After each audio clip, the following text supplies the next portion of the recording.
Gu Changge is facing Qingyue and coldly asks, "How did you find out?" "I killed your lover. How can you not hate me?" Like he's surprised she's not already lunging at him with a sword, or maybe a shoe. But Qingyue, in pain, just curls up. No words, just that heartbroken, furious look women give when they're this close to setting your house on fire and crying over it. Then, Gu casually lifts her trembling hand and says, "What, trying to stab me with a broken immortal tablet?" Then he bends her wrist, hard. She screams in agony. "And Gu?" He laughs. Innocent, he mocks, like she's a naive child who thought justice still exists in this world. Qingyue, sweating and furious, cries out, "Gu Changge! You're evil. Cruel. The heavens will punish you." But Gu just squints, smirks, and replies, "I don't know if I'll face retribution, but the millions of people in Yunza region? Oh, they will.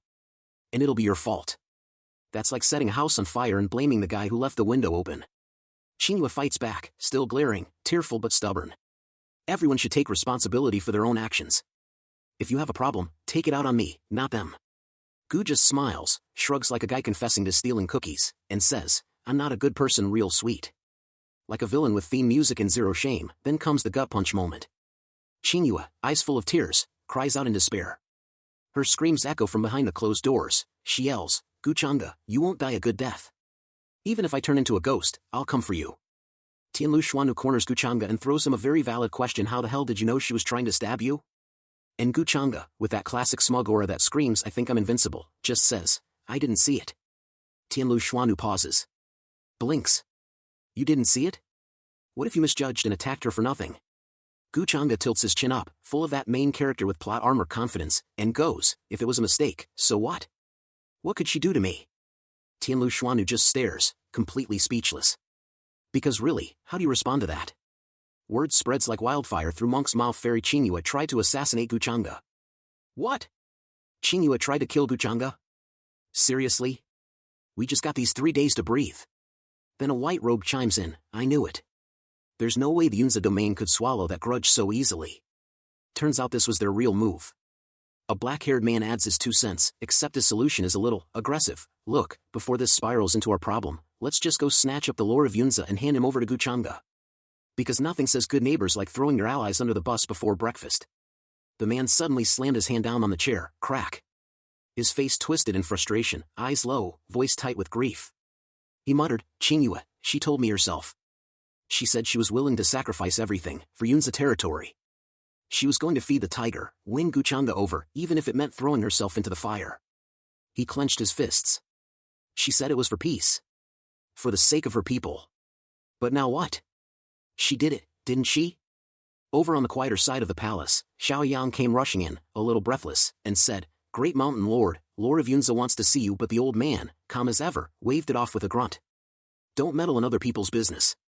We only have 3 days, our last chance, to find where the 2 mountain masters are being held." That's when Woody stepped in with a spark of hope. "Master Dashin, my spy in Tianlu City might have found something." The old man raised an eyebrow. "Eyeliner? Not mascara, the secret kind." Woody nodded. "When Xiaoyang and I left Tianlu to find you, I already had people planted in the city." Xiaoyang suddenly connected the dots. "So that's why you didn't come with me earlier." Old man leaned forward, interested now. "All right, speak." "I think I saw something glowing behind a rock." Woody got serious. "There's a strange formation fluctuation in the southwest corner of Tianlu City. At first glance, it looks weakly guarded. But there are strong cultivators hidden there, almost too many." Xiaoyang's eyes lit up. "You mean? Gu Changge wants people to think it's unimportant.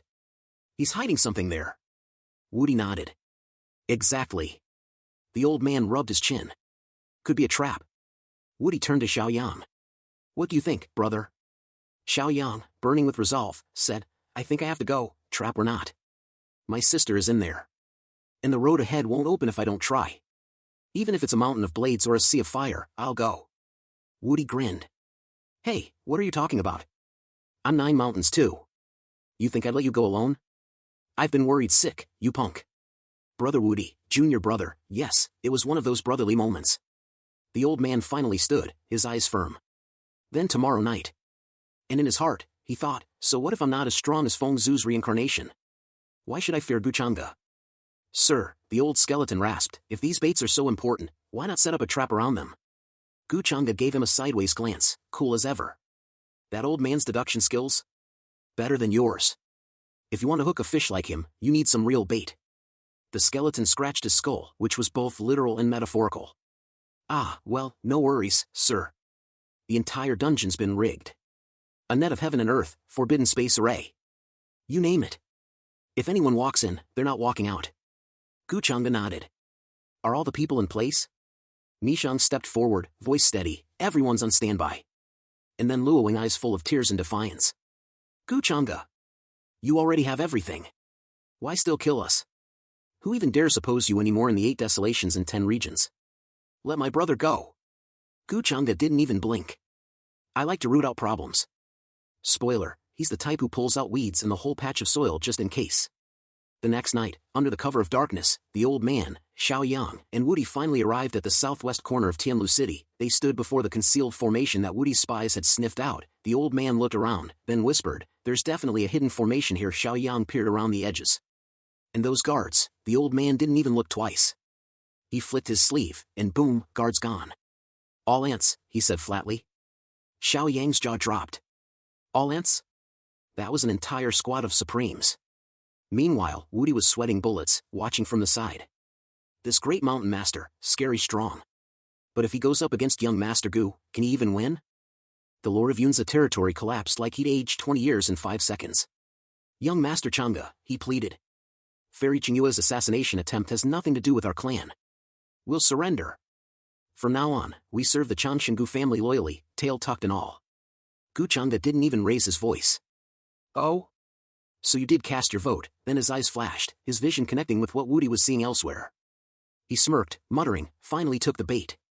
Meanwhile, deep in Tianlu City's prison corridor, bodies of elite guards were scattered like discarded training dummies. The old man, aka Great Mountain Lord, had just sent the last few flying with a flick of his sleeve. Xiaoyang spotted 2 familiar figures, his sister and his master. Sister! Master, he yelled, heart pounding, and rushed toward them. The old man kept calm but firm. Move quickly. The formation here is cracked. We don't want more mess tonight. But Luo Ying's voice trembled. It's too late. Xiaoyang blinked. What do you mean? His master, pale and barely conscious, wheezed, run, get away. The old man's expression shifted. His eyes landed on the prison cell, and then widened. Drained? It clicked. No good. We've been scammed. The air shimmered, and boom, a massive formation activated under their feet. Xiaoyang's face dropped. Master Dashin. It's a trap. Before they could react, space twisted, bam, teleportation array triggered. Suddenly, they were no longer sneaking in. They were standing right in front of Gu Changge. Gu Changge smiled like a cat watching a bird fly into its mouth. Master Dashin, you are indeed sharp. We've been waiting. The old man's jaw tightened. How did you find us? Don't tell me, those 2 are your spies? Xiaoyang spun around, betrayed. No! Not me. He killed my entire family. I want him dead more than anyone. Woody, standing beside him, what, then? Me? You think it's me? Boom, punched Xiaoyang clean across the room. Woody sneered, you've been annoying me for ages. If not for the young master's plans, I'd have squashed you like a bug long ago. Useless junior brother. Xiaoyang gritted his teeth, rage and pain boiling. Gu Woody! You monster!